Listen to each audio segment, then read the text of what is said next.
কেন্দ্ৰীয় পথ পৰিবহণ মন্ত্ৰী নিতিন গাডকাৰীৰ এটা ডাঙৰ ঘোষণা অচিৰেই ইলেক্ট্ৰিক ভেহিকলছ আৰু পেট্ৰল ভেহিকলছ অৰ্থাৎ পেট্ৰল গাড়ীখনৰ দাম যিমানত আপুনি ক্ৰয় কৰিব লাগিব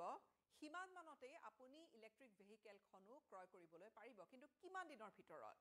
এয়া হয়তো খুব সম্ভৱত অহা বছৰৰ আৰম্ভণিতে সম্ভৱ হৈ উঠিব ভাৰতত স্বাগতম জনাইছো আমাৰ পোনপটীয়া সম্প্ৰচাৰলৈ আৰু খুব ডাঙৰ ঘোষণা এটা কৰিছে কেন্দ্ৰীয় পথ পৰিবহণ মন্ত্ৰী নিতিন গাডকাৰীয়ে পৰিবহণ মন্ত্ৰী নিতিন গাডকাৰীৰ এটা ডাঙৰ ঘোষণা যে আগন্তুক 4 মাহৰ পৰা 6 মাহৰ ভিতৰত পুনৰ কৈছো 4 পৰা 6 মাহৰ ভিতৰত সমান হ'ব পেট্ৰল গাড়ী আৰু ইলেক্ট্ৰিক গাড়ীৰ অৰ্থাৎ ইভিৰ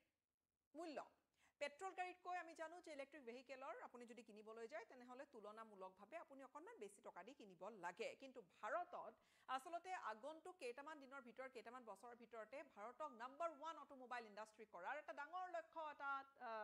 লক্ষ্য এটা বান্ধি লৈছে কেন্দ্ৰীয় পথ পৰিবহণ মন্ত্ৰী গৰাকীয়ে আৰু ভাৰত চৰকাৰৰ যিবোৰ পলিচি সেই পলিচিবোৰ এনেকৈ আগবাঢ়িছে যে লাহে লাহে আমি ক্লিন এনাৰ্জিৰ দিশে আগবাঢ়িছো বা চৰকাৰে গুৰুত্ব দিছে যে ক্লিন এনাৰ্জি লৈকে আমি আমাৰ গোটেই ব্যৱস্থাটো পৰিবহণৰ লৈ যাওঁ যাতে সম্পূৰ্ণৰূপে পৰিৱেশ স্বচ্ছ হৈ থাকে আমাৰ যি ফসিল ফিউল বা যি আমাৰ খাৰুৱা তেলৰ ওপৰত আমাৰ ডিপেন্ডেন্সি নিৰ্ভৰশীলতা কমি আহে আৰু সমান্তৰালকৈ আমি যাতে এই যেটো এটা ইকোনমিক্যালি যেটো আমাৰ ভাৰতৰ এটা এক প্ৰকাৰ বুজা স্বৰূপ যেটো যিমান পৰ্যায়ৰ আমি ইন্ধন ক্ৰয় কৰিবলগীয়া হয় আমি আমদানি কৰিবলগীয়া হয় এই গোটেই বিষয়টোৰ ওপৰত আসলতে এটা সলিউশন হিচাপে এই ইলেক্ট্ৰিক ভেহিকল আৰু সেই ইলেক্ট্ৰিক ভেহিকলৰ দাম এতিয়া কমি আহিব বা এই ইলেক্ট্ৰিক ভেহিকলৰ দাম এতিয়া পেট্ৰল গাড়ীটো সকলোৱে ক্ৰয় কৰিয়ে আছে আমাৰ যেটো অটোমোবাইল ইণ্ডাষ্ট্ৰী হেতু ক্ৰমান্বয়ে যোৱা কেইটামান বছৰৰ ভিতৰতে আসলতে খুব দ্ৰুতগতিত আগবাঢ়িছে আমাৰ যেটো ইণ্ডাষ্ট্ৰী খুব একেবাৰে সোনকালে খুব এক্সপান্ড হৈছে আৰু যেটো গাড়ী ক্ৰয় কৰি আছে গাড়ী যেটো সকলোৱে কিনি আছে বা গাড়ীৰ বিক্ৰী হৈ আছে তেনে পৰিপ্ৰেক্ষিতত আমি জানো যে আজি বহু লোকৰ মানুহৰ ঘৰতে আসলতে ঘৰতে বা এটা ঘৰতে প্ৰায় আমি দেখো যে এটা পৰিয়ালতে 2-3খনকৈ গাড়ী থাকে আমি এটা উদাহৰণ স্বৰূপে এটা কথা কিনি পাতিছো তেনেকুৱা পৰিপ্ৰেক্ষিতত আসলতে সেই ইভি ইলেক্ট্ৰিক ভেহিকলছে আমাৰ যেটো পৰিৱেশ অকণমান স্বচ্ছ কৰি ৰাখিব আৰু হেয়াই আসলতে যেটো আমাৰ ডিপেন্ডেন্সি ফসিল ফিউল বা খাৰুৱা তেলৰ ওপৰত আমাৰ যেটো ডিপেন্ডেন্সি যে ইন্ধন আমি ক্ৰয় কৰিব লগা হয় আমাৰ গোটেই ইণ্ডাষ্ট্ৰীটো চলি থাকিবৰ বাবে আৰু সেই পৰিবহণ ব্যৱস্থাটোৰ অকণমান চাপ মুক্ত হ'ব অকণমান প্ৰেছাৰ কমিব আৰু সেইবাবে সেই দিশৰে কাম কৰি আছে আৰু সেই অনুসৰিয়ে এটি অনুষ্ঠানত ভাগ লৈ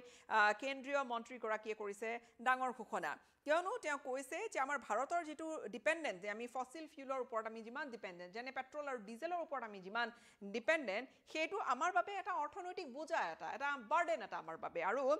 ভাৰতে প্ৰায় 22 লাখ কোটি টকা পুনৰ কৈছো 22 লাখ কোটি টকা প্ৰায় প্ৰত্যেক বছৰে বাৰ্ষিক হিচাপত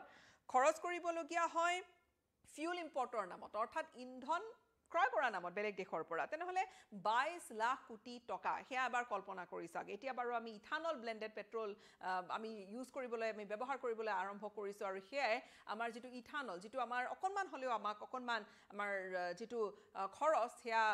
ইকোনমিৰ ওপৰত অকণমান বুজা কমাইছে সমান্তৰালকৈ ই আসলতে আমাৰ দেশৰ খেতিয়কসকলকো সহায় কৰিছে ইথানল প্ৰডাকচনৰ ক্ষেত্ৰত যি নহল এতিয়া কথাখিনি হৈছে যে এনভায়ৰনমেন্টাল হেজাৰ্ডো হয় এটা এনভায়ৰনমেন্টৰ প্ৰতিও এটা যেটো অহৰহ যেটো আমি পেট্ৰল ডিজেলৰ ধোঁৱা পেট্ৰল ডিজেলৰ এমিশনছ যিখিনি থাকে পেট্ৰল ডিজেল গাড়ীৰ সেইখিনি আসলতে ক্লিন বুলি কোৱা হয় ইভিৰ ক্ষেত্ৰত আৰু সেই যেটো বাৰ্ডেন সেই যেটো এটা বুজা আমাৰ পাৰিপাৰ্শ্বিকতাৰ ওপৰত হেতু আসলতে কমিব ক্লিন এনাৰ্জি এডপচনৰ এটা যেটো আমাৰ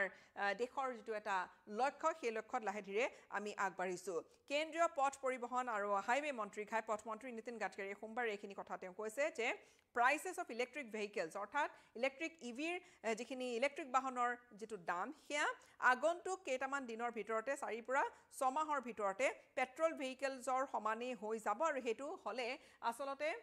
খুব গুৰুত্বপূৰ্ণ এটা শিফট আমি দেখিবলৈ পাম কিয়নো স্বাভাৱিকতে ইভিখন বেছি দামেৰে ক্ৰয় নকৰি বহুতে আসলতে যেটো সহজ কম খৰচত যেটো হয় পেট্ৰল ডিজেল গাড়ী ক্ৰয় কৰে কিন্তু যেতিয়া সমান হৈ যাব সেই বিষয়টো আসলতে প্ৰিফাৰেন্স বহুতে ইভিক দিব আৰু সেই হিচাপত চাবলৈ গলে আমাৰ পেট্ৰলৰ ডিপেন্ডেন্সিটো আমাৰ কমি যাব আমাৰ অৰ্থনৈতিকভাৱে আমাৰ বুজাটো কমিব এতিয়া আমি যদি ইণ্ডাষ্ট্ৰীটোৰ হিচাপ আমি যদি কওঁ আমি ইতিমধ্যে কৈছো যে 22 লাখ কোটি টকা এনুৱেলি স্পেন্ড কৰে ভাৰতে আৰু আমাৰ কেন্দ্ৰীয় মন্ত্ৰী গৰাকী মন্ত্ৰীগৰাকীয়ে তেওঁ এটা খুব গুৰুত্বপূৰ্ণ মন্তব্য এটা তেওঁ কৰিছে যে যেতিয়া তেওঁ ট্ৰান্সপৰ্ট মিনিষ্টাৰ হিচাপে তেতিয়া তেওঁ দায়িত্বভাৰ লৈছিলে তেতিয়া আমাৰ ইণ্ডিয়ান অটোমোবাইল ইণ্ডাষ্ট্ৰিটো প্ৰায় 14 লাখ কোটিৰ এটা ইণ্ডাষ্ট্ৰি আছিলে সেইটো খুব দ্ৰুতগতিত বাঢ়িছে আৰু আজিৰ তাৰিখত 22 লাখ কোটি টকাৰ ই এটা ডাঙৰ ইণ্ডাষ্ট্ৰি অৰ্থাৎ 14 লাখ কোটি টকাৰ পৰা 22 লাখ কোটি টকীয়া এটা ইণ্ডাষ্ট্ৰিত পৰিণত হৈছে সমান্তৰালকৈ তেওঁ মন্ত্ৰীগৰাকীয়ে কৈছে যে আগন্তুক 5টা বছৰৰ ভিতৰত চৰকাৰৰ লক্ষ্য হৈছে যে ভাৰতৰ অটোমোবাইল ইণ্ডাষ্ট্ৰিটো গোটেই বিশ্বৰ ভিতৰতে নাম্বাৰ 1 কৰি তোলা আৰু সেই দিশেৰে বৰ্তমান কিছু পলিচি চেঞ্জ হৈছে আৰু সেই দিশেৰে বৰ্তমান কাম কৰি থকা হৈছে আমি দেখিছোঁ আগে পিছে আচলতে এই পেট্ৰল ডিজেলৰ যেটো খৰচ বা কেনেকৈ আমি এটা এনভাইৰনমেন্ট ফ্ৰেন্ডলি ব্যৱস্থালৈ আমি আমাক লাহে লাহে আমি এটা ট্ৰান্সফৰমেশন এটা কৰিব পাৰো সেইখিনি কথাৰ ওপৰত বহু আমি মঞ্চ দেখিছোঁ যে নিতিন গাডকাৰীয়ে বহুখিনি গুৰুত্ব দি আহিছে বৰ্তমানৰ যদি আমি আটাইতকৈ ডাঙৰ যদি ইণ্ডাষ্ট্ৰি সাইজৰ হিচাপত যদি কথা কওঁ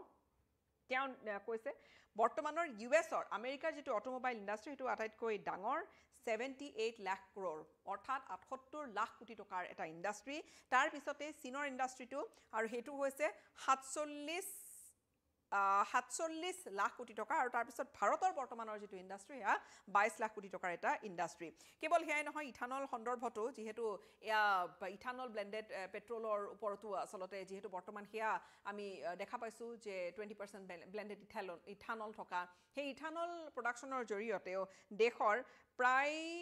খেতিয়কসকলে 45,000 কোটি টকাৰ এটা সুবিধা এটা লাভ এটা উঠাবলৈ সক্ষম হৈছে আৰু বৰ্তমান কেৱল হেখিনি কথাই নহয় এটো এটা ডাঙৰ ঘোষণা গুৰুত্বপূৰ্ণ ঘোষণা 4-6 মাহৰ ভিতৰতে এই হলনিটো আমি বা এই পথ পৰিৱৰ্তনটো আমি দেখা পাম অৰ্থাৎ ইভিৰ প্ৰাইস আমি কমিব বুলি আমি অনুমান কৰিছো ইতিমধ্যে সমান্তৰালকৈ কিন্তু কেৱল এইখিনিয়ে নহয় আন দিশৰ ওপৰত যেনে ওয়েষ্ট মেনেজমেন্টৰ দিশটোৰ ওপৰত কেনেকৈ আচলতে ইয়াক কনভাৰ্ট কৰিব পৰা যায়